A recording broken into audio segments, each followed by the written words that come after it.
give our very distinguished speakers their allotted 2 hours. I'm going to go ahead and start. I'm Bob Hathaway. I have the good fortune of being the director of the Asia program here at the Wilson Center. I should say that today's event is a collaborative event sponsored by, put together by not only the Asia program, but the Kennan Institute, our Latin America program, and our Middle East program. If you haven't already figured out why these four very different programs are working together, I expect by the time our speakers finish, you'll certainly know that. We were approached, the Wilson Center was approached a number of years ago by the Luce Foundation, which was interested in fostering work on religion and foreign policy, and asked the Wilson Center if we would like to be part of an initiative that they had undertaken in many institutions around the country. Scholars have not sufficiently appreciated the influence that religion plays in the lives of people. But I think this is particularly true of those scholars that focus on foreign policy and international affairs. And I think that was what prompted the Luce Foundation to encourage this new initiative. And I want to say right up front that we at the Wilson Center are greatly indebted to our friends at Luce, who have made it possible for us to bring all five of the scholars you see here today to talk to you. Each of our four principal speakers is resident here at the Wilson Center right now and is working on a book project around the theme of religion and international affairs. In addition to thanking Luce, I do want to thank my Wilson Center colleagues in the Middle East and Latin America programs and the Kennan Institute. And because we have such a full 2 hours, and because each of you has already had a chance to see the speaker biographies, I'm going to shut that. I'm going to spend very little time introducing the speakers to you. If you feel neglected, I simply encourage you to pick up the speaker bio that you had an opportunity to get. We're going to start at my right, your left, with Robin Wright, and then we'll come Robin, then Roger, then Andre, and then Dan, and then we'll ask Jose to offer some final remarks before we open it up to you.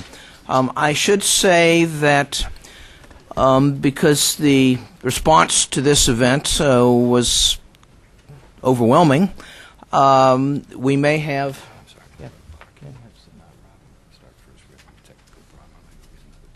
Don't have a... Okay. We have a little glitch with the technical problems, but we'll sort it out. No, what I was getting ready to say is for those of you who are not in this room, we have a second room in another part of the Wilson Center. When it comes to time for the audience to participate in the discussion, we will have someone down in the other room to bring questions and bring them up to us, so we'll try to get you involved as well. I've just been informed that we have a slight technical glitch, which means that, Robin, you cannot go through it first because our PowerPoint's not working. So, in fact, I think we're going to start with Andre, and we'll go to this end, and then we'll come back to Robin.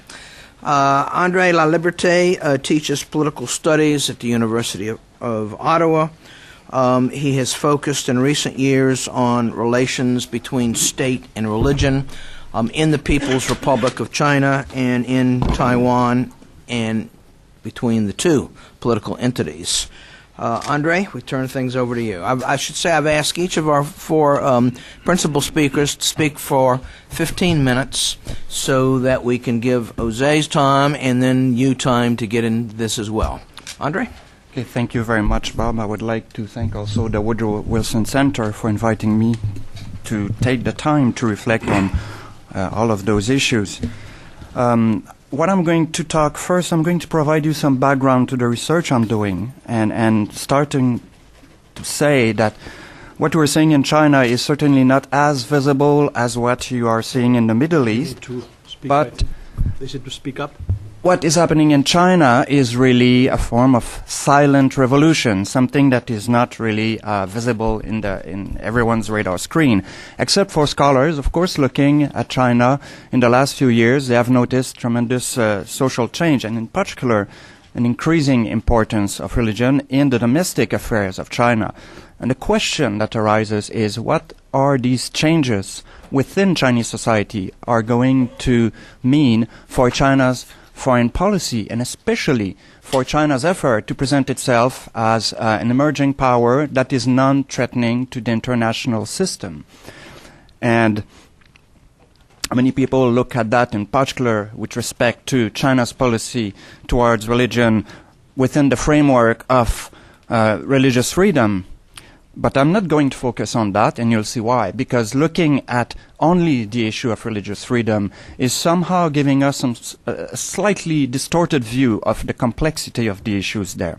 So what I'll do is simply first remind us that this has to be looked within the context of the politics of China. As I mentioned in my introduction last week, for those who were here, I hope you'll bear with me for just repeating the obvious, but political change in China has been very often discussed after 1989, and that was becoming more and more year after year. The issue of the resilience of the Chinese Communist Party to stay in power, that became the issue. Then the expectations that there would be a political opposition that would emerge the way that some political opposition emerged in the countries of Central and Eastern Europe never really materialized. And that is why it's increasingly relevant to look at religion and its impact on Chinese society, simply because Chinese religions, the religions that are officially recognized and those that are not, represent the most organized actors apart from the Communist Party itself. The thing to keep in mind too is that we should not expect a radical, rapid political change launched by any religious institution in China. What is more significant is rather the kind of underground, incremental change in mentalities, in also literally the penetration of different religious institutions and their relation with different sectors of civil society. So, just to set some context, there is some continuity with pre-existing religions in China. So popular religion, folk religions, which are considered by social scientists as indistinguishable from Taoism, is alive in China. But you have also a revival of institutionalized religions, that is, that they are more visible in the public sphere, like Christianity, Catholic and Protestant Christianity, but I'll say more about that later briefly. But also Buddhism.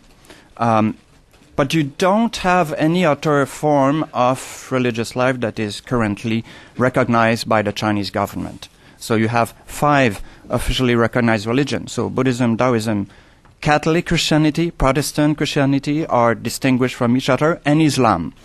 There are some very important reasons why those 5 religions only are recognized, but for the interest of time, I have to skip that. And just mention that alongside those continuities, you have also new trends that are emerging and new trends that are causing some difficulties for the leadership. You do have what the sociologist Yang Fenggang call a gray market of religion, which is practices, behavior from people who identify loosely with Buddhism or Taoism, but really have their own interpretation of the tradition, and whose understanding of these religions is very different from the version of the religion that is promoted by the official Buddhist and Taoist institutions. Now, the other thing is these changes are happening all over the country. It varies from province to province, from even localities. You have different local histories that will lead revival or emergence of new religious movements in very different ways. So, for example, Falun Gong, which is widespread now, well, was widespread all over China, was actually emerging in the northeast because that region had a very different religious history from, say, the southern part of China. The third effect of this resilience and revival of religion in China is, of course, the international ramifications of all of these different religious trends. There's two types of international ramifications. Ramifications with the overseas Chinese community and the support that many of the religious trends in China today are receiving from overseas community, in particular in Taiwan, and from overseas Chinese community all over Southeast Asia. And the second type of connection, of international connection, of course, that the Chinese religions have with respect to a religion is not so much overseas Chinese, but co-religionists. So, for example, the expansion of Protestant churches has a lot to do with North American and other Christians living outside of China who do provide support by printing Bibles or certainly helping Christians in China to develop their own institutions. So the Communist Party has, since 1949, developed a number of policies to deal with religion, and I have no time to go through them, but I just want to overview briefly the policies that they have taken since 1992. And can really summarize as being a policy of recognition for 5 religions, but distinguish between three different approaches with respect to those 5 recognized religions. You do have the national religions like Buddhism and Taoism. By national, I mean religions that have been acclimated to the cultural context of China. And these religions are really supported by the regime. In particular, Buddhism. Buddhism is seen as a religion that is non-threatening. Also, it's a religion that has institutions strong enough to somehow help the government in some social services. Taoism is a little bit more difficult because from the sociologist perspective, Taoism is not a religion that is as clearly defined and as clearly distinguished from other popular religions in China. The two other officially recognized religions that for the authority represent a slightly different problem are, of course, Christianity, Protestant and Catholic Christianity. They represent a little bit of a problem because of their expansion. But also because of their international dimension. And the Chinese authority would prefer to develop Buddhism to, in a sense, attract the people who would otherwise be interested in Protestantism, because Catholicism does not have the same attraction among Chinese as as Protestantism. And finally, there's the question of Islam. Islam is a third if you like, cluster of religious policy for the state administration of religious affairs, because the support that the state would provide to Islam is really geared to its minority policies. So the Communist Party has always been aware of the potential for religion to bring in political change, and since the 19th century that has been very clear. And if you want to start the history of modern China, you could start with the Taiping Rebellion, which was the worst disaster of the 19th century. And even today, the average Chinese are aware that this was representing for them a momentous event. And when the Communist Party started its persecution against the members of Falun Gong, the reference was, well, Falun Gong is going to do like the Taiping, which is a terribly misguided and wrong reading of what Falun Gong is all about. But nevertheless, the message was clear for the millions of Chinese who are still atheist, agnostic, or indifferent to religion, and somehow a little bit nervous by the emergence of new religions they don't understand very well. But the other reason why the Communist Party is today still concerned about the growth of Christian religions is simply the experience of 2 groups of countries. countries in Central Europe, where the role of the Catholic and the Protestant churches has been very instrumental in organizing and precipitating sometimes political change, but also in the neighborhood of China, in the Philippines, in Taiwan, and in South Korea, different churches have been very important in providing intellectual support, organizational support to movements that started and strengthened the transition to democracy. It's significant that the religions that were instrumental in, especially Taiwan and South Korea, were the Christian churches. Buddhism was absent. And that leads me to my interest for Buddhism in China. Why is it that the Communist Party wants to encourage the development of Buddhism? Because they look at the evolution in Taiwan. And in the island, during the martial law period, Buddhist institutions have received support from the Taiwanese government. They received support to develop and become very, very influential in society in ways that is much more important than the Christian church in Taiwan. So for the Communist Party, there's a lesson to be learned there. Buddhist institution being capable of offering social services to the population are seeing a greater influence in the population, are going to attract all of the interests of people who want to have some form of spiritual succor. So they felt that encouraging Buddhist institution would, in a way, prevent Christian churches from exercising a policy. But that being said, when you have a government that is, in many sections of society, having a very low degree of legitimacy, and you encourage that religion, you are not going to encourage the people who already oppose the claim to legitimacy of your government. You will simply encourage people to go and see those other religious institutions. In other words, the efforts of the Chinese government to encourage the growth of Buddhism is not necessarily going to put many Chinese away from Christianity. And then that arises the question, what is the political potential of both Christians and Buddhists? What is the values that these different traditions are espousing, politically speaking?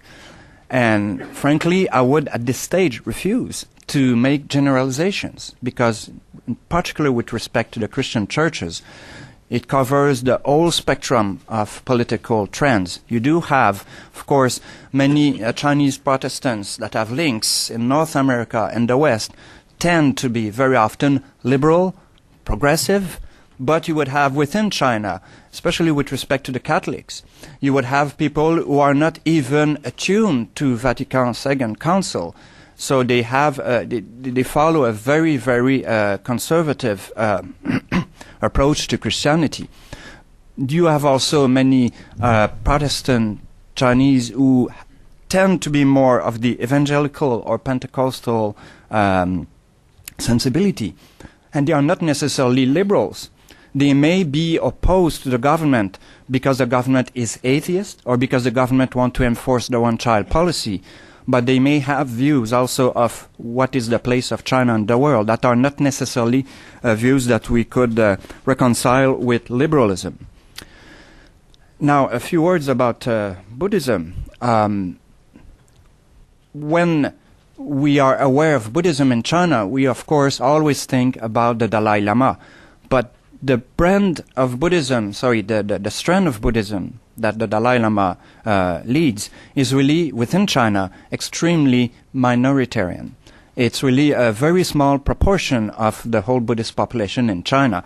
And we have, again, a kind of distorted perspective in the West when we look at Buddhism in China, assuming that when we hear about Chinese Buddhism, this is really the sensibility that we see in the Dalai Lama. It's an outlook that we understand as being very pacifist, as being universalistic, etc.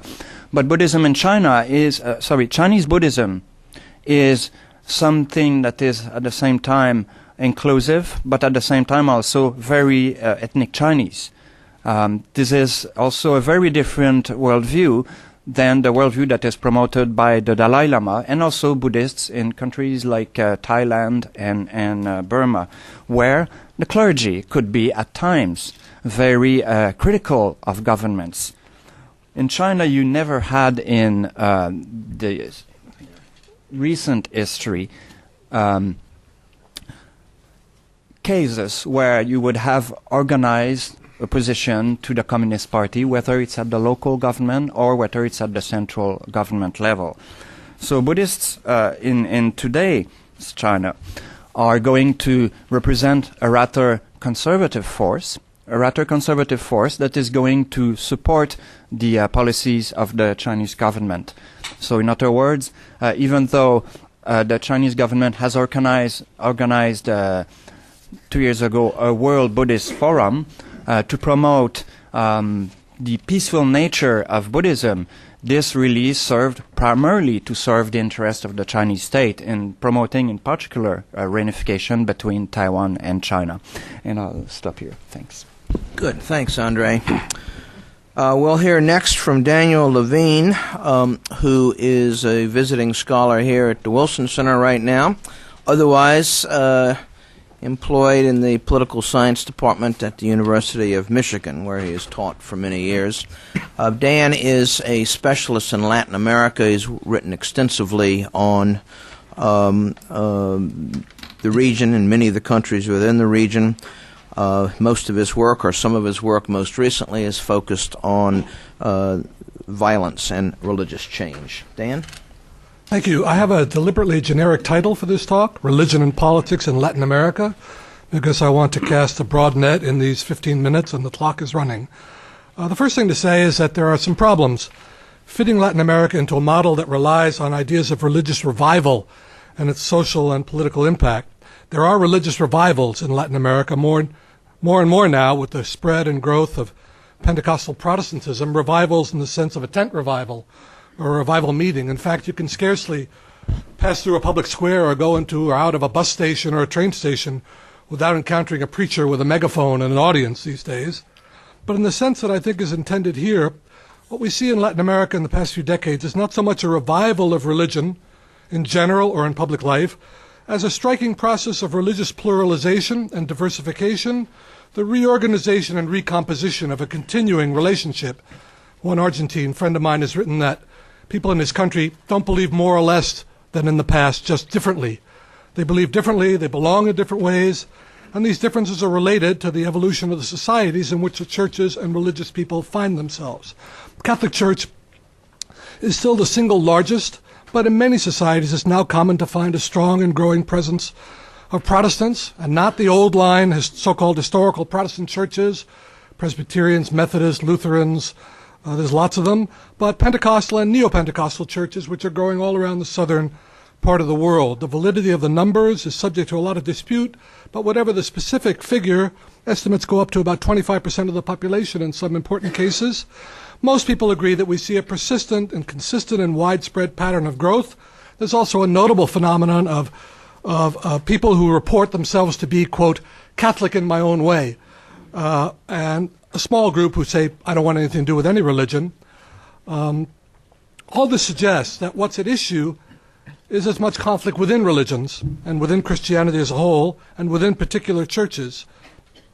To take one example, what should the mission of the church be? Should the mission of the church be to grow the church, which is a classic evangelical position, to defend against inroads by others, or should it be what they refer to as an integral mission, one that deals with the life of the whole person and thus includes elements of rights, of well-being, and things like that? At the same time, pluralization and diversification hasn't led to an utterly new engagement with politics. It's just a different kind of politics, and what's really changed is who speaks in the name of religion, no longer a single voice, what voices are heard, and what they say and do. So having said all this, having said there's no change, I should also say that the past 50 years have been a period of exceptionally high levels of conflict and violence in what we think of as religion and politics.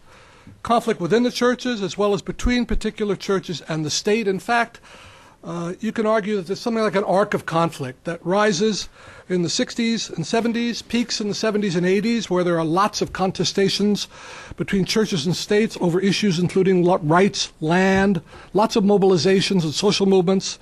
And this arc of conflict begins to decline in the 80s and 90s with the return of civilian politics and democracy, when there is also a notable decline in the massive violence of previous periods, particularly political violence. This does not mean that the churches are out of politics. Of course, they're involved in all kinds of politics, politics which range from getting subsidies for themselves, arguing about abortion or reproductive rights, but they're not engaged on the whole in these large-scale, contestational, headline-grabbing actions. I want to concentrate on a few dimensions of change in the next 5 minutes, and then I'll leave 5 minutes for wrap-up here. The first has to do with this notion of diversification and pluralization, and I've mentioned this. The second, I want to talk a little bit about democracy, about rights and violence and social movements. And thirdly, I'll outline some alternatives for the future. Well, the first thing to say with respect to violence, with respect to pluralization, is that the old paradigm of church and state, with one church and one state closely linked, either in conflict or in mutual support and legitimation, just doesn't exist anymore. I remember when I first went to Latin America, which is, I think, 44 years ago, they used to show newsreels in the movies. Only people my age remember newsreels. And in the newsreels, you'd always see the openings of lots of events, whether it's a store or a factory or an athletic event. And there was always a military officer, a religious official, and a politician. It's a perfect fusion of civic and religious power. They don't do newsreels anymore, and that particular fusion is not really valid anymore in most places. Even in cases where elements in churches want to retain such an alliance, the field is too plural for this paradigm to work. In 1990, a friend of mine published a book famously entitled, "Is Latin America Turning Protestant?" The answer is that it's not becoming Protestant, but it is becoming religiously pluralist for the first time in many years, and this is, I won't go into the theoretical side of this because I want to use my time here, but this fact came as a big surprise to most people who thought religion was just going to die away. With modernization would come secularization. It just doesn't seem to have worked out that way, for reasons we can discuss if you like. This pluralization encompasses diversity across the churches and also within the churches, but even within the Catholic Church, despite the efforts of the so-called Vatican Restoration led by John Paul II and his successor. The church is full of multiple voices now, and it's very difficult to know who's speaking in its name, and the same is true, obviously, for the Protestant community. What's changed with the Protestant community is that with a boost, first of all, these are no longer marginal communities. They're large and they're substantially organized with significant media resources and many members. With a boost from the end of the Cold War, many of the Protestant churches have also reworked their position in politics and public life away from what was once known as a social strike. People went on social strike. They weren't interested in social events. Why would you care if the world is coming to an end? You want to get right with God now. Instead, they have a revaluation, is very common in the Protestant churches, of politics as legitimate and necessary, an opening edge to alliances, even with the left, that were unthinkable before, and a strong move, as I said, into the media. What's fascinating about these groups is they have developed local leadership. They're no longer as dependent as they were 50 years ago on North Atlantic leadership and money. Let me say something briefly about democracy, rights and violence, and social movements. First of all, democracy. With rare exceptions, all the churches now support democracy. And in many cases, the churches, either the Catholic Church or coalitions of churches, played an important role in the transitions to democracy in the 80s, sustaining resistance to authoritarian rules, supporting organizations, brokering negotiations, including peace talks, and so on. This is a major cultural change, and it's founded in ideological shifts within the churches to an acceptance of democracy and also in recognition of the fact that nobody has a monopoly anymore. And if everyone is a competitor, it's in everyone's interest to keep the field open. There have also been notable pressures for democratization within the churches and the emergence of something like a civil society even within the churches. There's more to say about this, but time presses, and I'd like to say something about violence and rights. I've been very interested lately in the emergence of a vocabulary of rights in the churches. The whole issue of why do people think they have rights is a very interesting and important one. So why rights? Why now? Why did the churches take up the issue of human rights as they did? human rights, and a more generally defined issue of rights, people's rights to life, to education, to a decent place to live, to land. Why did they do this? Well, there's been a lot of violence directed at the churches for their political involvement over these years, but even violence is not enough to explain this. It's also important to acknowledge changes in theology and the understanding of what faith means. What does faith require? If it requires you to, in fact, deal with the social situation as it exists, and I think that's what's happened in liberation theology, plus a key idea that it was necessary not just to identify with the poor, but to empower the poor, to empower the victims, to side with them. And in the process of doing that, many of these church people, not surprisingly, became victims themselves, and this reinforces the same position. There is in general terms, there's a changing relationship of religious ideas to the commitment of groups. Inspired by ideas, churches put themselves into positions that entail a high likelihood of conflict. You can find innumerable examples of this all over Latin America, and I have also been reading a great deal lately about other cases. For example, the peace movement in East Germany, which was powered by the churches in 1988 and 1989, the role of the churches in South Africa in opposing the apartheid regime and in sponsoring reconciliation afterwards. So this is not a unique phenomenon. With respect to violence, I've already said that much of the impact that violence has had on churches can be found in the victimization of churches and religious personnel and in the reaction of the churches to this violence. For example, through promoting human rights movements, through trying to find ways to protect groups and movements. And the other example of this is an attempt to explain the violence. There's lots of ways you can explain the violence. A friend of mine once said that if you were a peasant living in El Salvador or Guatemala in the 1980s and you thought the world was going to come to an end, it seemed like a pretty reasonable thing to believe. The world was literally coming to an end for many people. Villages are being wiped out. People are being murdered on a large scale.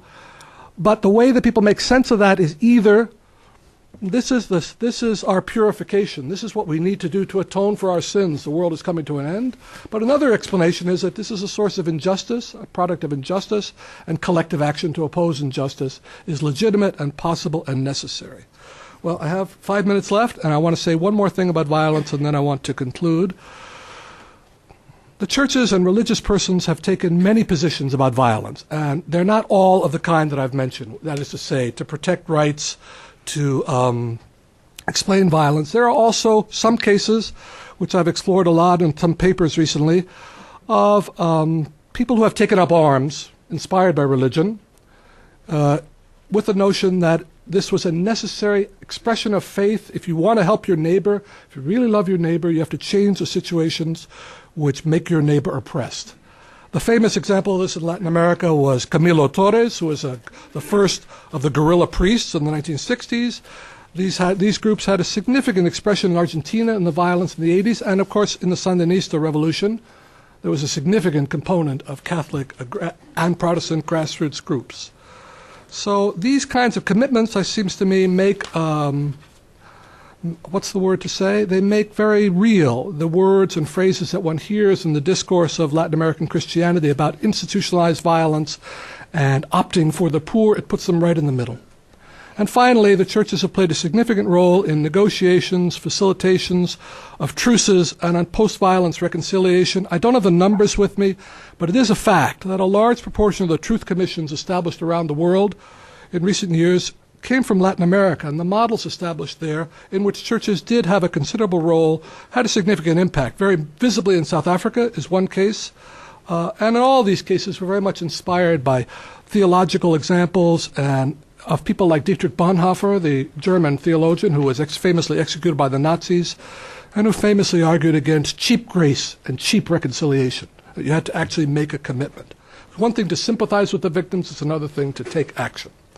Now, I'm going to skip the part about social movements because I want to get to the end, except to say that the churches played a major role in supporting and creating social movements of all kinds in the last 30 or 40 years. Now, how do we make sense of all this for the future? In what ways and through what modalities and with what issues are religion and politics likely to interact in the future? I thought about this while preparing this, and at 6 in the morning, it occurred to me that the truth is that the days of spectacular, eye-catching political initiatives by religious actors or commitments of religious inspiration are over, at least for now, in Latin America. The ideas that grabbed headlines and stirred concerns in Washington about red bishops and guerrilla priests, there was a lot of that, were never really an accurate portrayal of a reality that was conflicted and divided and much less radical than the portrait allowed for. Anyway, those days, I think, are over. And the cutting edge of the relation between religion and politics in Latin America is centered not so much on violence as an option, maybe a religiously inspired option, or as a necessary expression of faith needed to repair a broken world, but rather on a generalized commitment to activism whose roots can be found in a transformation of society and identity and a sense of mission of important elements in the churches. This is partly the result of liberation theology, which people write about, and I'd like to just put on the table here that despite what you read, it isn't dead. It continues to have a significant influence. But the point is that it's in the intersect of ideas about authentic faith and practice and how they meet up with needs coming from society that encourage activism and leadership by ordinary people that create these realities. There's a lot of work on Islamic movements, often mislabeled fundamentalist, by Gilles Capel and Saeed Arjamand, who say that in each in different ways, they say if we look for instances in which such movements have either achieved power, which are rare, or in which they've managed to persist, in all these cases one finds a successful alliance between what they term the pious middle classes, entrepreneurial lay intellectuals, and an available mass. They argue that the incorporation of the pious middle classes is key, and I think something comparable is visible in Latin America over the last 30 years or so. I have one final academic question, which is how to understand this for the future. I'll just outline two positions. There's one which is very common, very visible in the Catholic Church and in groups or forums they sponsor and in a lot of recent writings, which is that the Church needs to reconquer space, reconquer society, re-Christianize society. This is visible in some recent work. It's also visible in the documents of the Catholic Church and visible in things that church leaders in Spain have said recently. There are notable problems with this view. Among them, the problem is that I mentioned at the beginning that people belong differently now. The groups are just not as malleable as they used to be. They can't rely on these groups to do what they want. They're too educated, too urban, too wired in to be treated as chessmen to be moved around on a board. It just won't work, and it doesn't work either for Protestants, for example, in the attempt to create evangelical voting blocs. The truth is that pluralism means pluralism, and it's important to accommodate to the realities of a plural world and to maintain the position of a critic of one group among many in civil society. And I think that that's what we see now, is that politics and religion is off the center stage of politics in Latin America, still very active in what we might think of as conventional lobbying. For example, about abortion, there's been a big increase in lobbying in the Latin American Catholic Church, but big, spectacular positions, confessional or church-linked political parties are very weak and not likely to to get much stronger in the near future, and I think I'll just close with that, having rushed through all this. We'll give you a chance, Dan, to flesh some of them out. Thanks very much. Now, assuming the technology works, we'll move back to the other end of the table and hear from Robin Wright. Robin is, I guess, first of all, a journalist, in as much as she's reported from something like 140 countries around the world. She has, in recent years, devoted a lot of time to the Middle East. She has lived in the Middle East reporting for 5 years.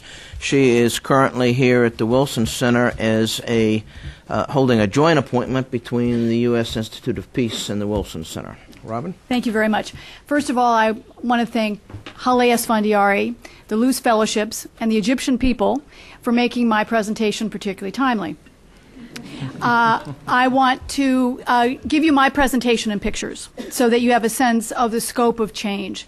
I'm a journalist, and so they say a picture is worth 1,000 words, and in my case it really is.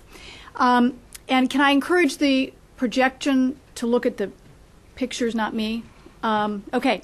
The Arab upheavals in Tunisia and Egypt and beyond constitute, I think, one of the four most important turning points in the Middle East in the past century.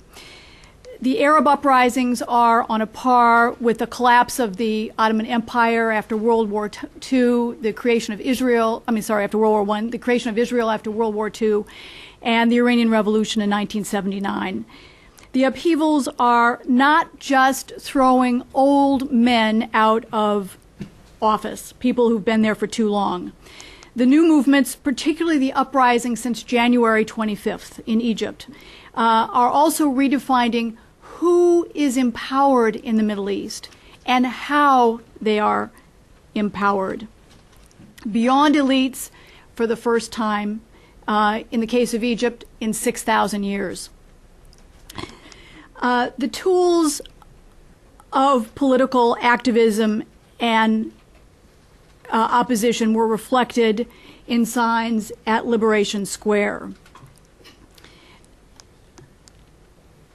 They told the story of the role of modern technology.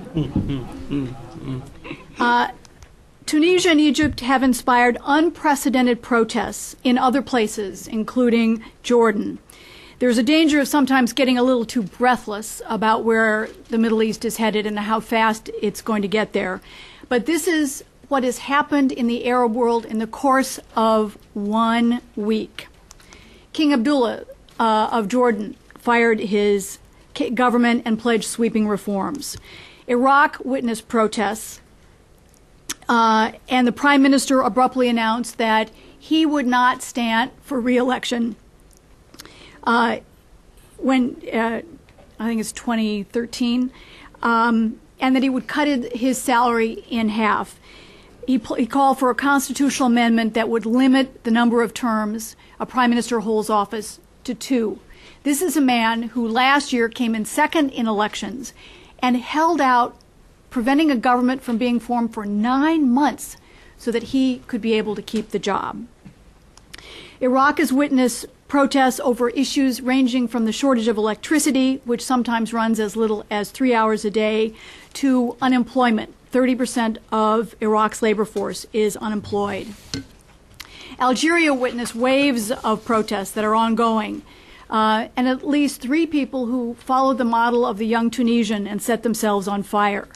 So President Bouteflika announced that his government would lift emergency rule that had been in place for 2 decades, only 1 day after calling on Parliament to renew it because it was the only way to combat extremism. Yemen has witnessed a series of protests in Sana'a and several other cities. So Yemen's president announced that he would not stand for re-election either after ruling since 1978, 33 years. His change of heart came just 1 month after he called on Parliament to amend the Constitution to allow him 2 additional terms of 10 years.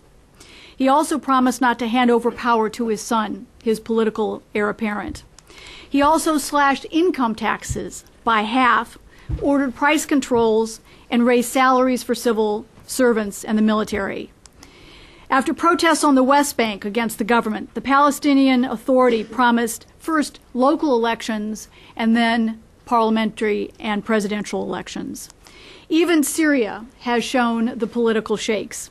President Assad acknowledged that the Tunisian and Egyptian uprisings heralded a new era in the Middle East. He said that Middle East governments now had to do more to accommodate their people, particularly the young. Then, of course, Mubarak announced that he was stepping aside. All of this happened in the course of 1 week, in the last region to hold out against a democratic tide that swept other parts of the world over the last 30 years. The unrest in Egypt and beyond erupted for several reasons. 100 million people, 1/3 of the entire Arab world, are between the ages of 15 and 29. The Arab world has the highest unemployment among the young, proportionately in the world. This is the first generation where the majority are literate, moving people beyond goals of daily subsistence, relying on the mosque as the backup, creating ambitions for a different kind of future. 3 quick points about the future. First, this is only the beginning of a long process in Egypt and beyond. And what happens in Egypt will affect every other Arab country, as we've already begun to see. Negotiations have begun. They are not as inclusive as they should be of the young, which means they're likely to face further obstacle. And many people have paid a real price. They feel invested today. They want an outcome after literally shedding their blood. Some Egyptians who have never had a say in anything have been there from the beginning. They feel anger and frustration, and most importantly, raised expectations, which they want today from the state, not from God. Second, there's a lot of concern in the West about Egypt repeating the Iranian experience and the possibility of an Islamic government in Egypt or elsewhere. But so far, I think there's a big difference today between those who pray and those who want an Islamic government. The Washington Institute for Near East Policy did a very interesting survey in Cairo and Alexandria the week of February 5th to 8th and found that only 1% of Egyptians were interested in having a Muslim Brotherhood president, which reflects, I think, a really interesting trend.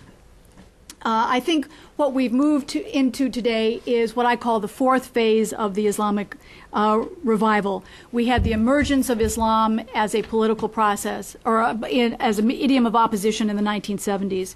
In the 1980s, you saw Islam associated in terms of activism with extremism. In the 1990s, there was a period where Islamic parties, including Hezbollah and Hamas, were running for parliament. And then the fourth phase is the post-9/11 world. The Muslim Brotherhood never got more than 20% of the vote in Egypt, and it's partly due to their failure to provide tangible results that people turned to a different political idiom, turned to the youth, who have no ideology. Finally, Arab governments need to produce change very quickly to avoid a radicalization, the repercussions for the United States, and the danger that this will move into a different kind of phase. Now, in looking at the broad phenomena in the region, I think almost a decade after 9/11, which we'll celebrate in September, the Islamic world is moving into this new phase, which I call the post-jihad phase. I call it sometimes also the soft revolution, because it's represented by what sometimes seem contradictory trends. It's more vibrantly Islamic, yet it's decidedly anti-jihadist, and even ambivalent about Islamic political parties. Currently, the region is visibly more Islamic in terms of personal expression, with women wearing more headscarves than ever. This is a new shop in Cairo that was not too long ago a bar. But at the same time, the goal is to adapt to the 21st century. Politically, the new revolutionaries crave changes compatible with modern global trends. This is a new Islamic comic book series based on Islamic values. It's called the 99, and each one of the 99 superheroes is based on one of the 99 Islamic values. They are the equivalents of Superman and Batman and Wonder Woman, and the antidote to Osama bin Laden and Al-Qaeda and other extremist role models. The new phase is also profoundly modern, using technology and tools of the 21st century to challenge authoritarian regimes. Now, this is from 2009, but today in Tehran, there are new demonstrations. And this is as relevant today as it was then. The bottom line is that the new revolutionaries are synthesizing the kind of values expressed in the Quran with ways spawned by the internet and satellite television and Facebook. So the soft revolution is more about groping for identity and direction than expressing piety or looking for an Islamic state. Today, almost a decade after 9/11, Islam is increasingly the path to change rather than the goal. The pink hijab is symbolic of the trend. 40 years ago, very few Egyptian women wore a modest Islamic dress known as hijab. Today, over 80% of Egyptian women do wear hijab. yet often in quite fashionable ways, no longer in black, no longer covering everything. This fashion is called the Spanish wrap because the bun created by the scarf is supposed to look like the hairstyle of women dancing the Spanish flamenco. Hip-hop is also part of the soft revolution, with rap providing a voice for today's young generation, just as rock and roll did for an American generation gaining a greater voice in the 1950s and 60s. The Palestinian rap group DAM has given Palestinian youth a means of venting anger besides suicide bombs and Molotov cocktails. This is Kenan, now popular Somali, who raps against the Somali warlords as well as the Somali pirates. The soft revolutionaries also, I love some of the names of the rappers, Mecca to Medina. Another one of my favorites is Ms. Understood, a female. The soft revolutionaries also include comedians. These three comedians tell jokes against extremists. Some of them are hilarious. The one on the bottom on the left with the big beard is Azar Usman, who also tours with a retired rabbi from Vermont who does comedy. Together they're called the Laugh in Peace Comedy Tour. The Axis of Evil Comedy Tour is another group that is confronting stereotypes of Muslims as extremists. And in the process, they bring Muslims from the margins into the mainstream. This is a new, these are wonderful guys. And by the way, for anybody who lives in Washington, Maz Jobrani, the bald one, is performing on March 19th at the Warner Theater. This is a new play from an Egyptian playwright called Jihad Jones and the Kalashnikov Babes. It's a hilarious parody about Muslim extremists. Culture has become a very popular idiom today to denounce extremism that creates a far wider audience than many of the fatwas by Muslim extremists renouncing terrorism. Till Jihad Do Us Part is a romantic comedy that also tackles the concept of jihad and puts back in perspective the ordinary struggle every day to be a good Muslim, which is really what jihad is all about. A Jihad for Love is a documentary by a Muslim Indian about the struggle to remain faithful to Islam in countries from Egypt to Iran, but also to be gay or lesbian. The central message in all three plays is that jihad today, for most Muslims, is not about waging war against the United States or the West, but about the struggle every day with issues, whether it's career or marriage or even sexual identity. The scope of culture as a new idiom of opposition is reflected in this Palestinian protest last year by a group from a West Bank village against the Israeli barrier. They are dressed as the Navi in Avatar. The soft revolutionaries also include philosophers and clerics who are introducing new ideas about Islam itself. Soroush is probably among the best known. He's Iran's leading philosopher and the father of the reform movement. But there are many others things going on in the Islamic world. This is the Grand Mosque in Ankara, the capital of Turkey. For the past 4 years, a group of Islamic scholars have been sorting through Islamic traditions known as the Hadith, the sayings and actions of the Prophet Muhammad, to determine which are valid and which were added long after the Prophet's death, sometimes centuries later. They are planning to reject, I went to see them in Ankara, about 10% of traditions that have ruled Muslim life for 14 centuries. Amr Khalid is among the new Islamic televangelists. They are not real preachers. They are unschooled in theology and unconventional in the media they use to spread their messages. But their popularity has produced an alternative to the rigid ideologies of bin Laden and some of the older clerics whose fatwas were once the law. Ahmed Shugari is a Saudi in the birthplace of Islam who has, among several television programs, one called What Would He Have Done, or If He Were Among Us. and they do candid camera type snippets, interviews on the street. They'll put a wallet on the ground and see what people do, filming them secretly, and then go up to the person, whatever they did, and say, and what would he have done? And of course, he is the Prophet Muhammad. It's a very popular show. So to conclude, I think over the next decade, the world will become more Muslim demographically and more Islamic in its expression, but not more Islamist and not more militant. Islam will be, in effect, a pillar to which people cling for identity, and during the political tornado of political transitions that we're beginning to see everywhere.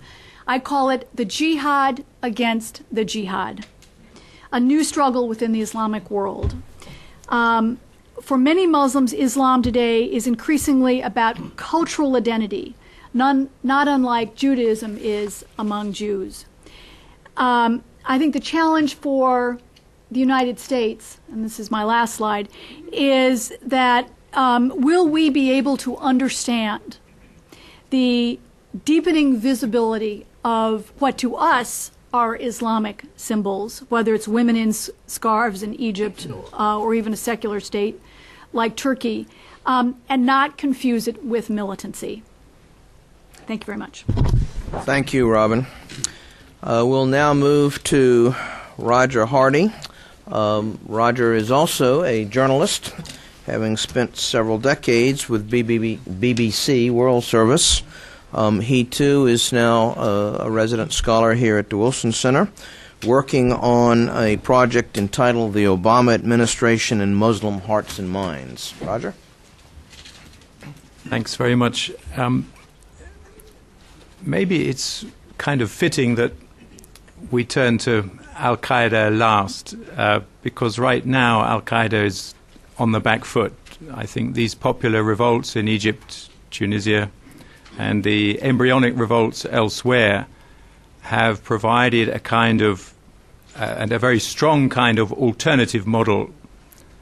Al-Qaeda for more than a decade has been saying to people in the Muslim world, only armed struggle, our kind of revolutionary Islamic armed struggle, can get rid of regimes. Well, the people of Tunisia and the people of Egypt have done it without them and without violence and without revolutionary, at least without revolutionary struggle in the way that Osama bin Laden would mean that term. So what I'm saying may be current or it may be a bit passé, and if it turns out to be passé, nobody will be happier than me. What I want to do is to try to explain in only a few minutes the appeal of the Al-Qaeda narrative, the appeal hitherto anyway, and I think it still has some appeal. I think it's too soon to say Al-Qaeda is a kind of spent force. We shall see. But let me first say that the Islamic revival that's been underway since the 60s, really, in the greater Middle East and in the Muslim world beyond the Middle East, and that really kicked off in the 1970s, especially with the Iranian Revolution, was not all about politics, despite what we might think and despite what our media have told us. The Islamic revival was at its core about religion. This might sound obvious, but I think it needs to be said, and I would sometimes try and challenge my BBC colleagues by saying you're taking the religion out of the religious revival. They didn't know what I meant, by the way, but I still stick with this.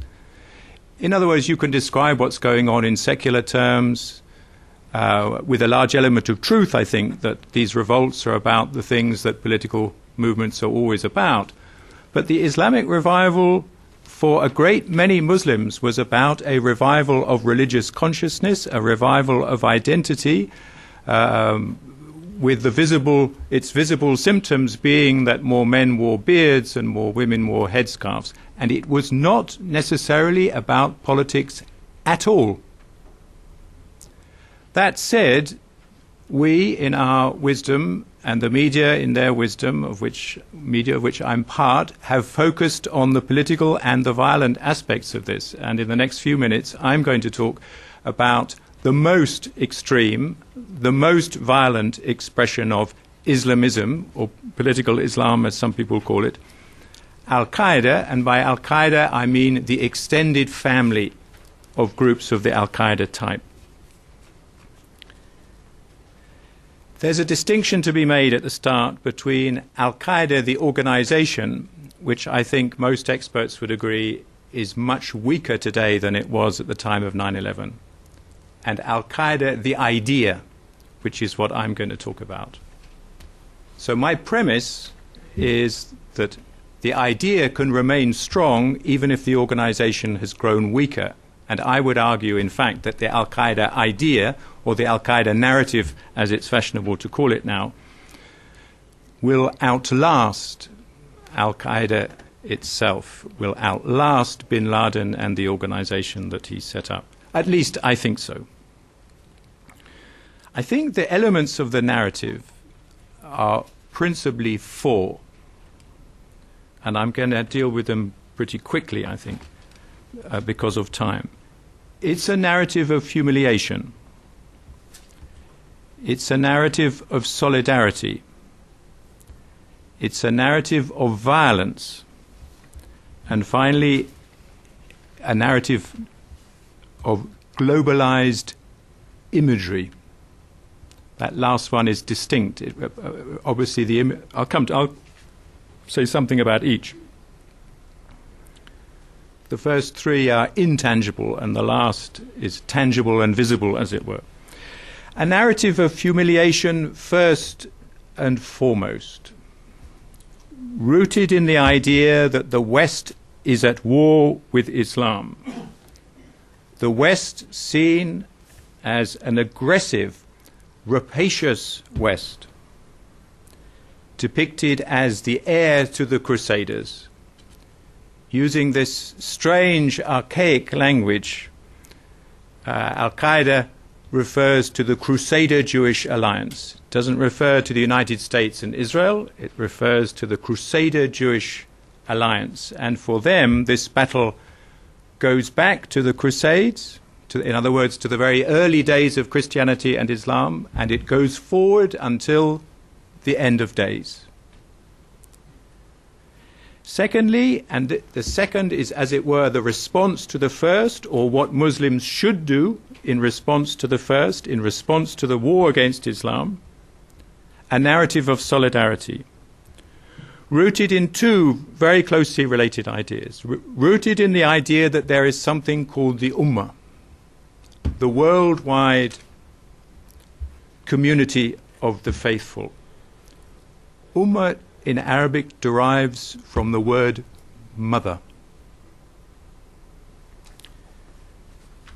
The idea, which has a very respectable history in Islam, we should remember this, which is rooted in classical Islam. The idea that when Muslims in one place are under attack, Muslims elsewhere should spring to their defense.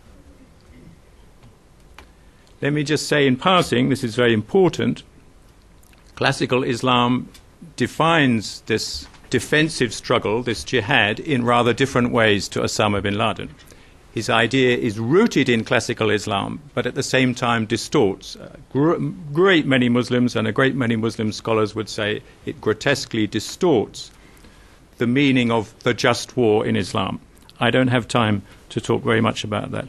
Thirdly, a narrative of violence, but a very specific kind of violence. Violence legitimated by religion. The violence of holy war, of holy struggle, presented as defensive, the defense mechanism, the collective defense against the Western onslaught against Islam. In the Al-Qaeda narrative, violence is the antidote. Violence legitimated by religion. It's the antidote. It turns shame and powerlessness into pride and power. An American scholar put it very well when he said, for these guys, violence dehumiliates. A wonderfully suggestive phrase. So this is a narrative of humiliation and dehumiliation. The flip side of humiliation is dehumiliation. And finally, this rather different point finally, a narrative of globalized imagery, a set of images, of powerful globalized images disseminated principally via the internet that glorify the struggle, that project the struggle to everybody globally, glorify it. Think, for example, of that unforgettable image of the 9/11 attacks. It often seems to me that although Al-Qaeda didn't shoot the footage, it's as if it did, because it's their images. This is their trademark now. Almost every pronouncement, usually visually or in some other way, refers back to 9/11, their glory days, as they would see it. 9/11, whatever else it was a televisual moment. We remember, I think, unless we were there physically, we remember it as a screen, as an image in a box. It seems to me those combination of things make a very powerful cocktail. They're woven together. So how much support do I think this message has? It's an extremely difficult question. It was difficult 2 weeks ago before all these extraordinary events, and it's still difficult now. But the way I would put it is this. There is a link, a very, very important link, I think, between mainstream Islamism, the Islamism of the Muslim Brotherhood in Egypt and the similar groups around the region, which would tell us that they are political but non-violent, the key distinction. Doesn't matter whether we believe them, this is not the question, which project themselves as political and non-violent. Between them and Al-Qaeda and the groups of the extreme violent kind. The differences between them are obvious, but, and this is the way I like to put it, they draw from the same well of grievance. Grievances of two main kinds. The internal grievances against the regimes, the near enemy in Al-Qaeda jargon, the guys you saw on the screen, and grievance against the external enemy, which means us. My assessment is that this narrative enjoys the active support of a few, but the passive support of the many, because the grievances are widespread. The well of grievance is deep. And part of the cunning of Al-Qaeda is that it can exploit the sentiments of people who, luckily for us, will never set themselves off as a suicide bomber, who share the grievance but not the method, or at least are not driven to take that course of action. Finally, Al-Qaeda had a very significant vulnerability long before these recent events. It was killing a lot of Muslims. It was killing a lot of innocent Muslims, men, women, and kids, and it had a tough job explaining this to its support base and to everybody else, the support base and, as it were, the potential support base. Now, a second vulnerability, its method, it's left looking a bystander. It is simply watching these new events, and it hates to be a passive bystander.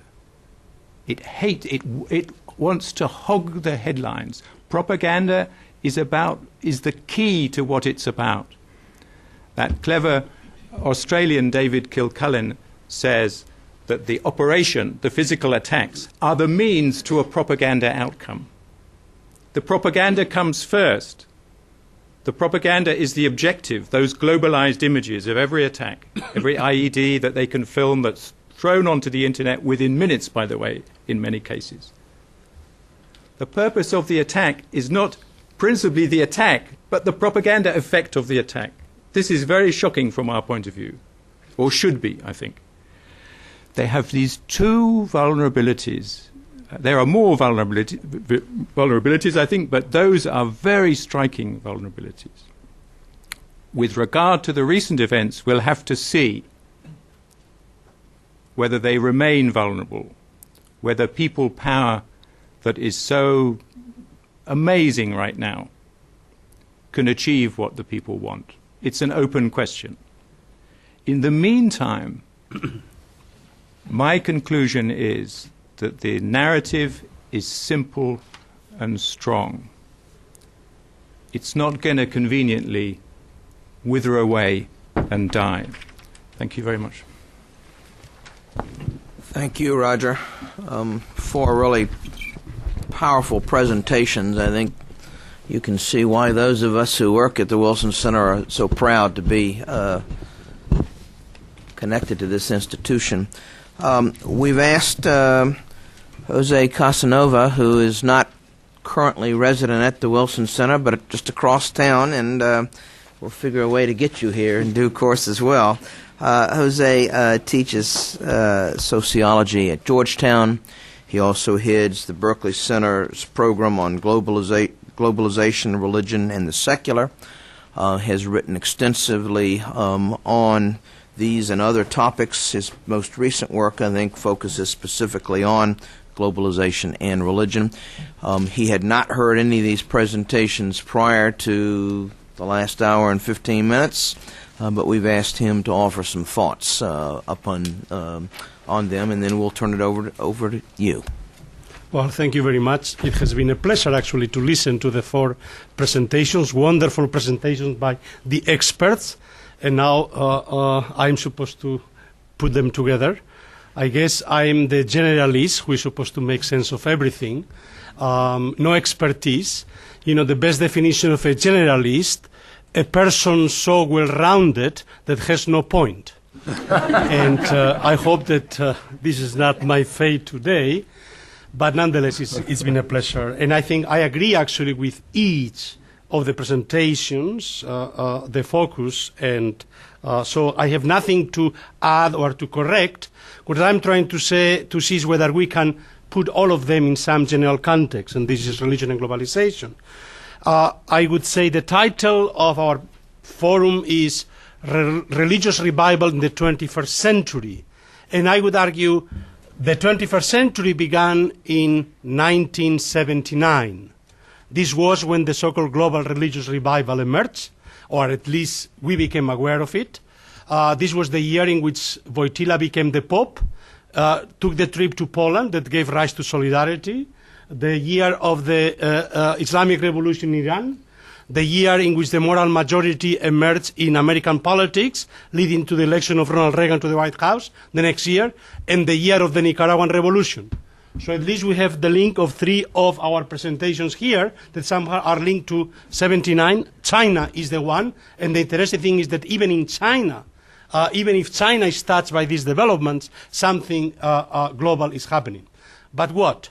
Obviously, one could say that East 79, of course, it was not simply the beginning. It was itself, obviously, the Polish Solidarity and the Nicaraguan Revolution were related to the kind of processes, developments that Dan Levine has analyzed, which are linked to the aggiornamento, the kind of the global Catholic revival linked to the Vatican Council.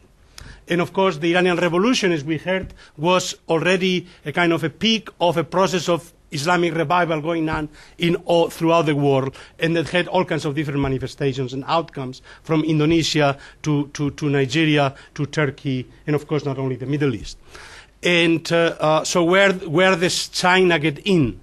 The interesting question is if even after 89, after the fall of the Berlin Wall, if even China is challenging or questioning its own secularism, and trying to bring somehow religion in, trying to use religion for harmonious purposes, for the development of society, something very important was happening, because China obviously was the most adamant, militant, secularist regime in the world.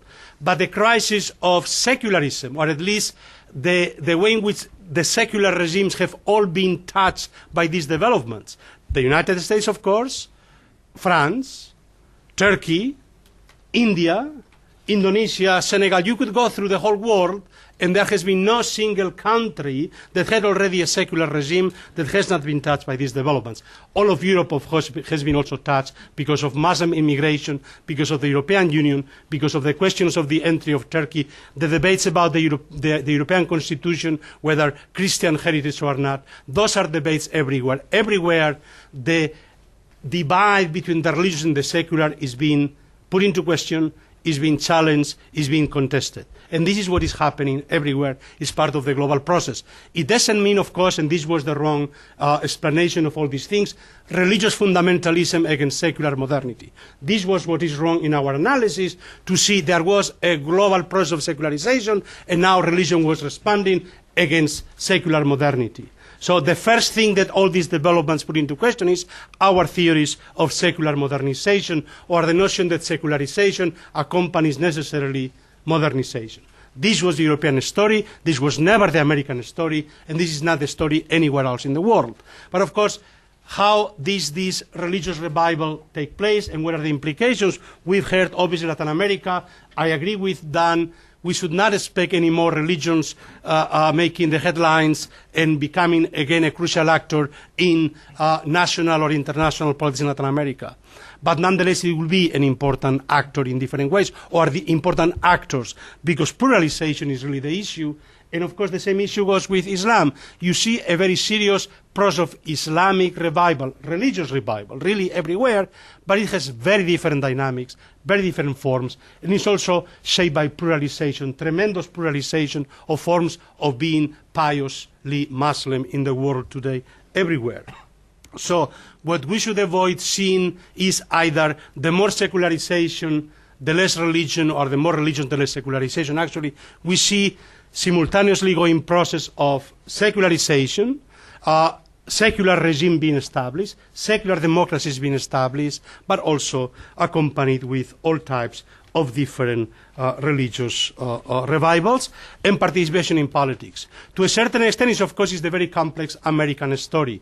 We have officially, constitutionally, a separation of church and state, a wall of separation, but never had a separation of religion and politics.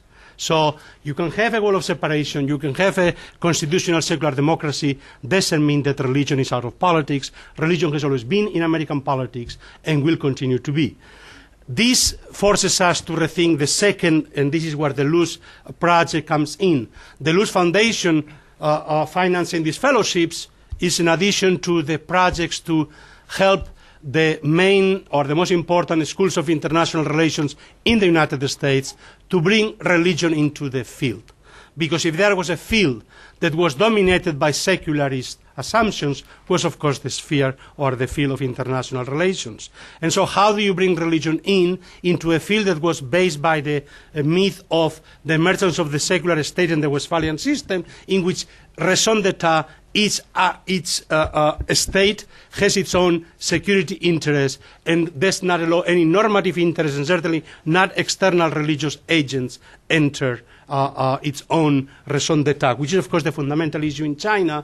The problem for China is that many of these religions have transnational dynamics which the Chinese state cannot control. And even when it tries to control its own domestic Chinese, religious dynamics. But it is very important to understand that the Chinese state is really today, as André has pointed out, really struggling, on the one hand, to change the system of the 5 official religions, because it doesn't work anymore. It doesn't include Confucianism, of course, and they want to bring Confucianism back in, but not as a religion. And again, they want to bring Buddhism as an alternative to Christianity. But of course, they try to bring also Qigong, and they got Falun Gong. So they want to bring it back, bring pluralization into the open, but control it. And of course, it's a very, very tough task they have. So first, the crisis of our views of secular modernization, that as the world becomes more modern, societies become more modern, they will become more secular and less religious. No, they are becoming simultaneously more secular and more religious in complex ways. And many of these precisely the Muslim Batmans and Supermans point out. You can really be Hollywood and religion and somehow put it together. So the most secular and the most religious, and of course, this is the case of the United States. We are a very secular society and a very religious society simultaneously. And this is, of course, more what is happening everywhere. The second we said is the need to rethink international relations. Huntington was the first one, but of course he was wrong about the class of civilizations. There is no doubt that culture is a crucial factor. Civilizational identities, religious identities are crucial factors also in the interrelations of states. Even Kissinger 2 weeks ago in the New York Times an editorial saying we had to take seriously the culture of the Chinese state. It's a 2,000-year-old state, and we cannot simply think that the model of international relations that we have developed in the West is going to work for the relations between China and the United States. We need to take their own cultural view of the world into account. So if Kissinger is willing to say that, then I think anybody can understand that really we have to take seriously that the old model is problematic. And of course the problem with Huntington was that he thought of civilization as geopolitical territorial units. But the UMAs of what we've been talking about, those are deterritorialized imagined communities. And this is the interesting way in which all these deterritorialized imagined communities are coming in contact with one another, sometimes violently, but sometimes also through process of mutual recognition, Islam, Buddhism, Christianity. This is part of the story of globalization. And this means, therefore, also putting into question the model which we in the West, particularly in Europe, had of this cosmopolitan globalization as a kind of Europeanization of the world. The whole world is going to become more and more Western as it becomes more modern. No, it's going to become more plural, more complex, more also pluralistic and more religious. And all these phenomena, all these factors, will have to be taken into account also in international relations. Thank you. Well, thank you. Very fitting comments, delivered more or less extemporaneously. Thank you very much.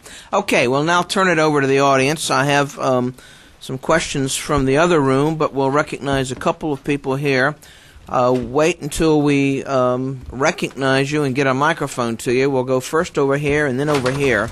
If we can have a microphone over there, and we would ask you to introduce yourself, to identify yourself, and to keep your comments or questions as brief as possible. Thank you. Thank you. Just a quick question. I actually had two, but Jose Casanova answered one of them through his comments. It's Jose Raul Pegales from the Latin American program here at the Wilson Center. My question is for Dan Levine. I wonder if you could make a brief comment about, or go back to that question of violence that you raised in your talk, because the nature of violence in Latin America today is qualitatively different from the violence that, or some people link it to a continuation of some of the problems, of course, that generated the violence of guerrilla warfare and state repression, etc. It's now the violence of everyday life, of crime and persecution, etc. And I wonder if you could situate religious pluralism in the context of these types of struggles that people are living in everyday lives. Thanks. I skipped over that part of my notes. Well, there are obviously many kinds of violence in the recent experience of Latin America as anywhere. There is revolutionary violence, there are horrific civil wars, there is horrific state repression, and there is a phenomenon, as you said, of everyday violence, a violence of crime and drugs and domestic violence and a whole series of things that are particularly notable, or the violence associated with mass migrations within countries. All these are very notable, and they play a role in the religious field in at least two ways. One is that if you ask, it seems to me that if we ask about the growth of Pentecostal Protestantism in Latin America, it cannot be separated from the factor of violence. For many people, it offers a way of stepping out of the violence, taking a lateral step out of a violent world and giving up all those things. It's very popular in families because it reins in male promiscuity and sexuality and violence. But that's one side. And the other side is it's left a legacy, it seems to me, all these kinds of violence in terms of putting some items on the national agenda that weren't there before, particularly rights The whole human rights movement in Latin America, which simply didn't exist 30 years ago, I think it's not all a product of the churches, but it's generated in conjunction with these changes that I outlined. But the factor of everyday violence is very visible in terms of how the new churches grow and what they offer people. They offer them not just a way out, but a different kind of life, which is apart from that. So that's all. Yes, lady here. Thanks. I'm Janet Gottschalk of the Medical Mission Sisters. My question is for Robin Wright. I may have missed it, or it may be so terribly obvious. Where did this tremendous emphasis on nonviolence, what is that word, salmeyas? That they keep saying it on Al Jazeera, that the people are saying we are a peaceful people, and they kept saying we are nonviolent, we are peaceful. Where did this come from? People from Martin Luther King's camp have talked that it came from there. Others have talked about Gandhi. But can you identify some place that it became so powerful? I want to make 2 points. One, to respond to Jose's magnificent summary of all of our comments. In thinking about it, one of the things that strikes me is the way that, and the common denominator in all of our regions, is that religion during this period of globalization, this period of uncertainty as our national identity moves into regional blocks and then to globalization, that religion is the one common thing that we all have in terms of our identity. What gives us the values? What is our fallback? And that's the one thing. I was in South Africa during the uprising in the 70s and covered that and saw how the role that Desmond Tutu and the clerical leaders played when Nelson Mandela was imprisoned. And I traveled with John Paul II when I lived in Rome and saw what an important role he played. And I've been fascinated by this common denominator in this most modern of all ages, that religion, this mystic force, this thing we actually can't identify but still believe, is the one thing that all people fall back on. And I think that it's only likely to increase, but not as a political force, during this this period of globalization. To answer your question, I think that part of it is a response, their response to 9/11, in saying, making Muslims, say, this is Al-Qaeda is not us. So part is the recent history, and part is the sense that any religion has that it's not about violence, and that. And it strikes me in Dan's comment about the church being the basis for the development of a human rights movement. Same thing's true in some ways in the Muslim world. Okay, we've got a question from down below in the other room below us. I'm going to read it, and I think it's directed to Roger and to Robin. How much harm is the Western press doing in focusing on Islamists, for instance, the Egyptian Brotherhood? Roger, you got any thoughts on that?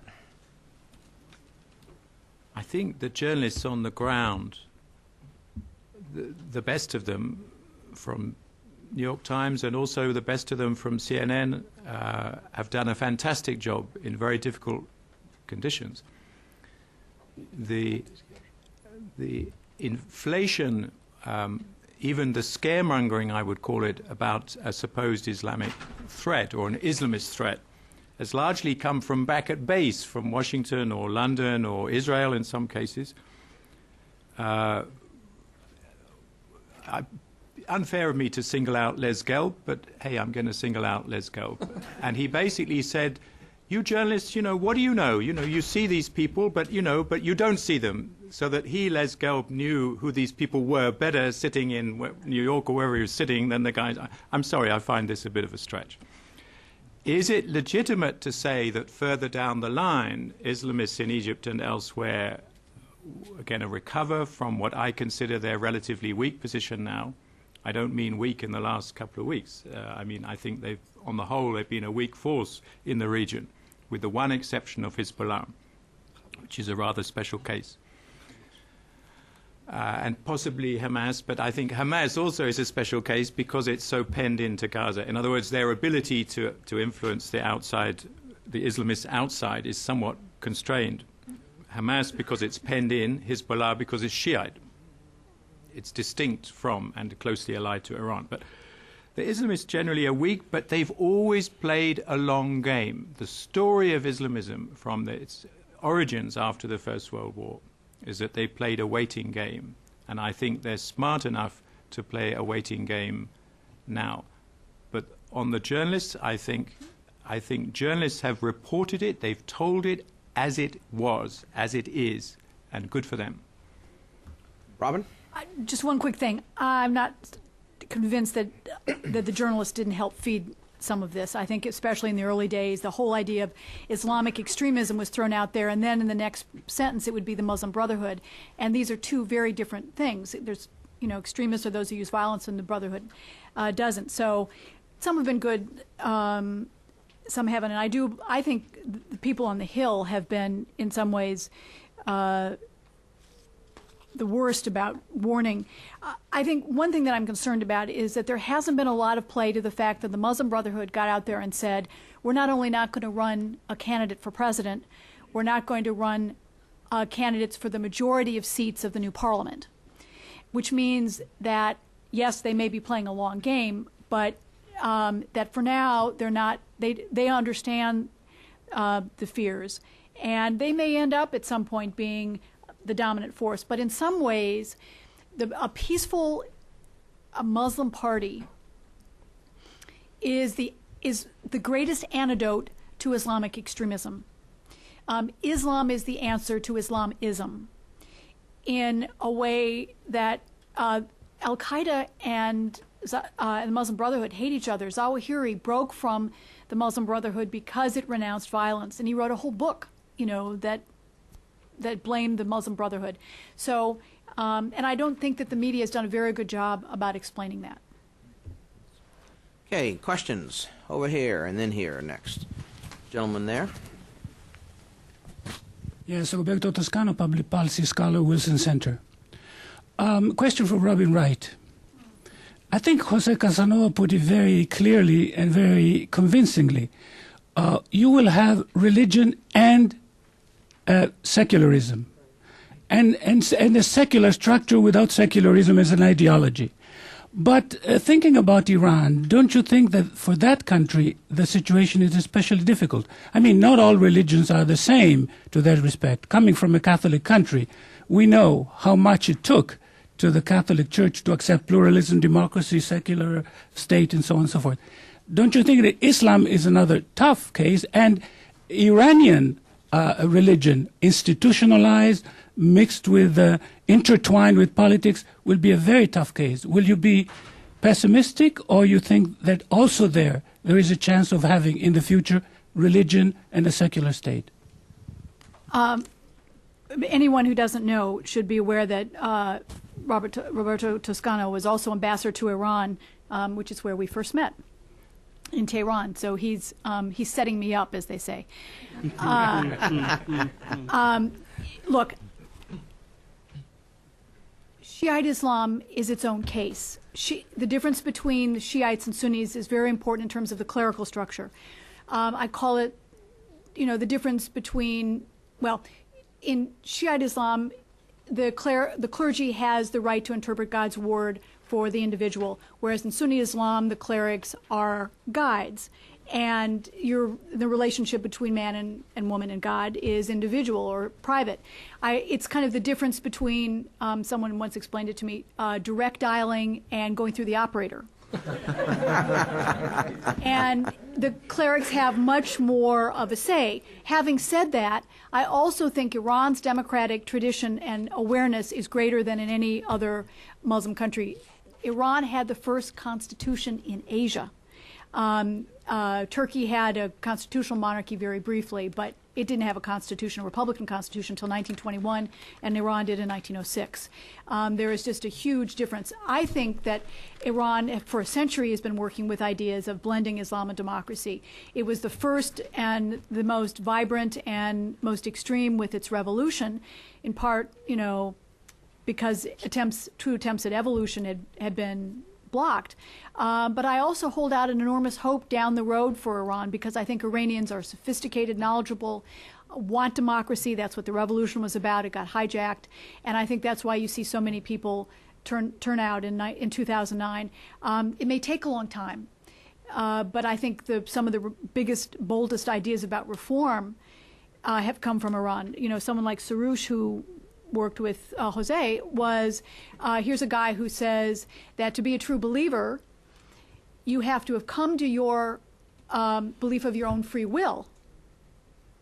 You may have inherited your faith from your family, your culture, your country, whatever, but to be a true believer, you have to embrace it of your own free will, and therefore, freedom precedes religion.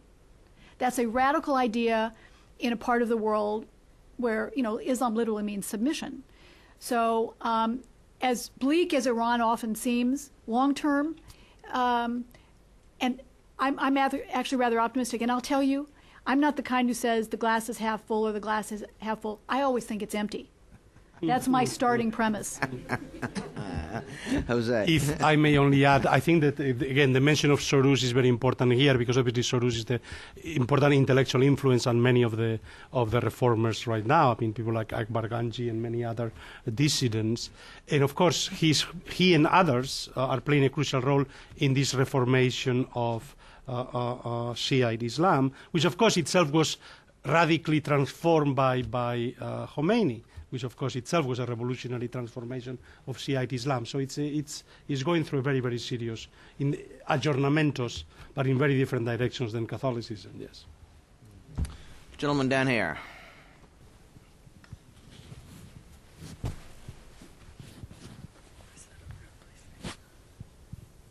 Thank you. My question deals, speakers, on the Middle East and the foreign policy of the Western world, including the U.S., with regard to the Islamization in the Middle East and our foreign policy in that regard. The secularism, non-secularism, I think was a very important point vis-a-vis what's happened in Iraq during the time of Saddam and afterward. It seems to me that, I'll even go back a few more decades earlier, Pan-Arabism versus or Arab nationalism was the big topic of the day. So they defaulted to Islamization, in my opinion. And I'm just wondering, since nobody took that, seen Pan-Arabism or Arab nationalism as an important topic within the Arabic-speaking world, so many of these folks defaulted to Islamization, and it went beyond the Arab-speaking world. So my question is, to what extent, or has it had an impact on the foreign policy of the U.S. and the Western world? I largely agree with you. I think, although it's a big generalization to make, I think religion is often the new nationalism. It's a dangerous generalization because some of the Islamist ideologues, especially in the early days, they set themselves up as rivals to the nationalists. They attack nationalism as a kind of false god. That's a quotation from Maududi, the Pakistani Islamist ideologue in the 50s and 60s. But peel away their rhetoric. The rhetoric presents them as rivals to the nationalist project. Nationalism has never died in these countries, and I doubt if it's about to die anytime soon. So the question is whether you have, as you had after the Europeans were kicked out of a country like Egypt, which happened to be my country after the British were kicked out, you had a nationalism with a largely secular coloration. By the way, the leaders did not stand up and describe it like that to their Muslim audiences, but we can describe it like that. It was a secular nationalism. Today, it's the other way around in many cases. It's a nationalism with Islamic coloration. Now, obviously, the mix can vary. It can be, and will go on varying. There's nothing fixed about this. But I think that's part of the explanation, part only, of what we're seeing now. That always beneath, people will people will find whatever channel of protest is available to them. When the British ruled Egypt, you could oppose them under the banner of nationalism or under the red flag of communism. The socialist movements, even more secular than the nationalists, they didn't believe in religion at all, or at least the leadership and the Moscow leadership didn't. Or you could oppose colonialism under the green banner of Islam, of Islamism, the new movement of Islamism. In a sense, for part of the middle ground of these populations, it didn't matter very much. I'm not saying there are no differences between these things, but the anti-imperialist impulse was the key thing. And in some places, you take the channel that's available, that the rulers, in all their unwisdom, have not managed to block off for you. One of the big mistakes of the rulers whose caricatures you were seeing up on the screen. Has the Western policymakers, which was your question, and I would add the Western media, have they got this? I don't think so. I don't think so. I think part of the general ignorance about Islam and Islamism, is that, I guess for the average policymaker, perhaps for the average journalist too, communism was easier to understand.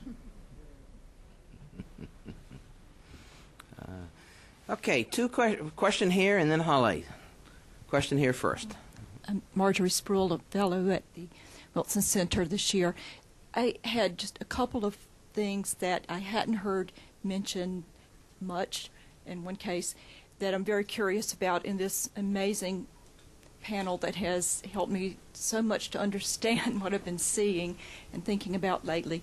One is looking at revivalism and growth and evangelicalism. What about the Mormons and their role across the world? And the second thing I was wondering is about the role of the new Pope, who is so very different in his ideas than previously. Anybody want to talk about Mormonism? All I can say about Mormons is they're visible everywhere in Latin America. You can always tell their buildings because they have a basketball court. And you can always tell Mormons because they all have a little nameplate. And they approach people to talk about Mormonism. But in terms of a larger public presence, I don't think there is much of one. And they're very distrusted by the other groups who are varied on whether they consider them to be authentically Christian. In terms of the new Pope, I think, is Benedict XVI, is a strong continuation of the previous Pope. I don't view him as, Jose can say more about this than I can, but I don't think of him as terribly different in his orientation. And if you look at what he actually has done within Latin America, he had played a big role in the last meeting of Latin American bishops, which was at Aparecida in Brazil a few years ago. And it was basically a restraining and cautioning role, and the Vatican played a big role in toning down a lot of the documents that were written there. So I think it's a continuation of the policies that we've seen for the last, since 1979. I think it's pretty much a straight continuation. So, if I may only, please. Well, the Mormons don't stand a chance in China because they want to be recognized not as one church among the Protestant church. They want to be recognized as a different religion, and the Communist Party does not want to budge on that. They don't want to increase the number of religions they recognize. Even Confucianism would be more considered the philosophy of the country. And for the Pope, he, at the very beginning of his new pontificate, not the new one, he was talking a lot about shifting recognition not from the government in Taipei, but to the government in Beijing. But there were very, very complicated negotiations, and that just didn't come to fruition. And recently, the relationship between the Vatican and Beijing has really deteriorated because the Catholic Patriotic Association does not recognize the authority of the Pope. And there was a kind of a pragmatic agreement between the church in Rome and the church in Beijing that the Pope would agree with the suggestion brought to him for the nomination of bishops. But lately what happened is that the head of the Chinese Patriotic Association selected the bishop without informing the Pope. So that was really badly seen in Rome. Andre, do we have any solid figures about how many Catholics who recognize the Pope's authority are in China? If I give you a strong figure, I can tell you the number of Catholic in China that are in the census figures. This is about, we're talking about 10 millions at most. However, you do heard, I guess that's the meaning of your question. There are also Catholics who don't recognize the Catholic Patriotic Association, but very often that's the same person. That is, that people who would admit that if they want to worship, if they want to develop their institutions, they have to deal with the official associations. So the number of people who are non-registered Catholic is rather small because, as I said, many are going to belong to two types of Catholic associations. The situation for the Protestants is very different, though. You have house churches, and their status is very more murky because they belong to different denominations that are not necessarily recognized by the Protestant Association. If I may add, actually, the Catholics in China are basically a family tradition that has been maintained. So there is really no growth. There was a slight demographic growth in the last 30 years because the Catholics were able to reproduce themselves. But with the one-child policy, we see now probably a decrease of Catholics in China. So unlike the Protestants, which are very much aggressively proselytizing, the Catholics basically are traditions which are maintained within families, sometimes within villages. You may have a whole village which is a Catholic village and has remained a Catholic village. As to Mormonism, of course, it's a paradox because Mormonism is, on the one hand, the most American of religions, and yet has been also viewed as an anti-American religion, right, by other Americans. So even in the surveys, the suspicion about Mormon candidates to the presidency, and even the suspicion is higher than concerning vis-a-vis Muslims in many evangelical circles. So this is one of the interesting paradoxes of these most American of religions, and the same goes about their role in the world. Although they are relatively small, they are extremely active because of the Freedom of Religion Act, when it was passed 10 years ago, and because there is a clause in which basically people can go to Congress and to the embassies and force them to basically protect the Freedom of Religion Act and proselytizing. Mormons have been very, very active in using the Freedom of Religion Act everywhere, including China, to try to push precisely freedom of religion in India, in China, and the Muslim world throughout Africa. So this has been actually a point of contention in many, many, many, many places. About the Pope, I would rather not talk. Hale. Question for Andre. Is the Chinese government more concerned about religious revivalism or more the quest for democratic reform? And if you could, because the quest for democratic reform is among the younger generation, where is this religious revivalism among the people over 50, or does it include the younger generation too? Thank you. Okay, the Chinese government is not so much concerned by religious revival per se. I mean, the Communist Party actually is celebrating the revival of religion because it sees that as a stabilizing influence in Chinese society. However, what they really fear is that religious churches would gather people and transform demands for redress, say for land disputes or for labor issues. They fear that religion will intervene in those disputes the way that the church was intervening in Latin America. So there's a concern that the different social upheavals could have support from an organization like the Catholic Church, but mostly the Protestant churches. Now, the religious revival, what struck me really is that this is really affecting young people. So this idea that religion was something that was attracting elderly people that were nostalgic for the past is really, really not describing what we see in China. It's not only for Christians, it's also for people who join Falun Gong. And when I visit the Buddhist temples, very often I'm struck by the number of teenagers or very, very young people who are really interested in all different aspects of Chinese religions.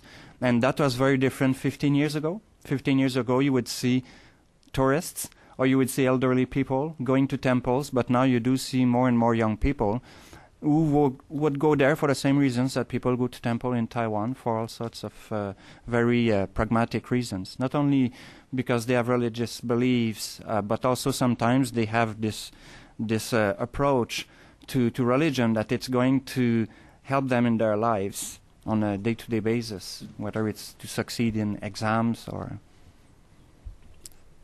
If I may add, actually the Chinese state for 2,000 years has defined orthodoxy, not religion per se, because this is a category they didn't even have. It was only a category that was introduced 150 years ago from our concepts. But they had the concept of orthodoxy, and this was always the task of the state to define what is a law and what is not a law. And the communist state had its own orthodoxy, and religion was heterodoxy.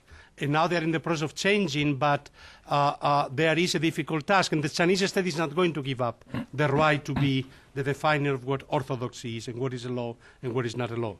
As to the interest in religion is really, really not only in temples, but in colleges.